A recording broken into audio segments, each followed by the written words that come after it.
In recent months, 20 people who may have been FBI informers have been murdered. Nearly all of them shot with .22 caliber pistols equipped with silencers, suggesting it was the work of gangsters. The FBI is quite upset about this. Here's Roy Neal in Los Angeles. Frank Bompensiero was killed in San Diego on February 10th. His death was the latest in a string of at least 20 professional murders during the last 2 years. He was a known member of the mafia. He also was an FBI informer. He was shot in the head with a .22 caliber pistol equipped with a silencer. His killing followed a pattern. Almost all the victims died from head wounds inflicted by .22 caliber pistols. All had crossed organized crime in some way. Several were said to be FBI informers. 4 were potential witnesses.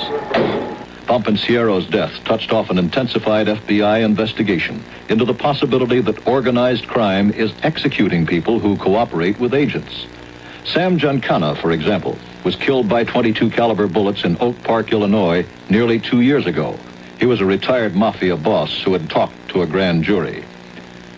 This is the type of gun used for the executions, a .22 caliber revolver, available at most sporting goods stores. Police say the mafia did not use this kind of weapon until recently. Today, the Federal Bureau of Investigation held a meeting here in San Diego to coordinate national efforts to solve the mysterious killings. NBC News confirmed the meeting, but the Bureau refused to say anything about it. Bureau sources admit, however, that there is concern that this may be a major concerted effort by organized crime to keep informers and witnesses from testifying against underworld figures. Roy Neal, NBC News, San Diego.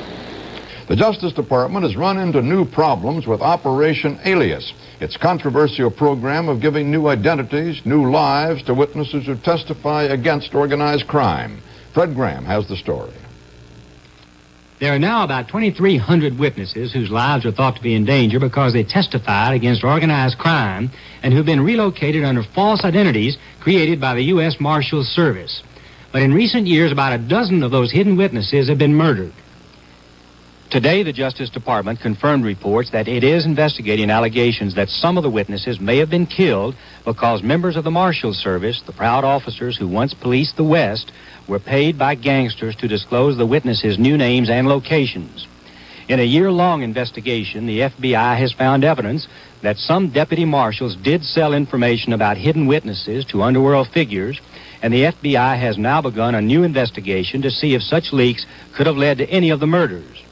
One death being investigated is that of Daniel Joseph, an undercover drug informant from the Philadelphia area who was relocated to Richmond, Virginia by the Marshals Service.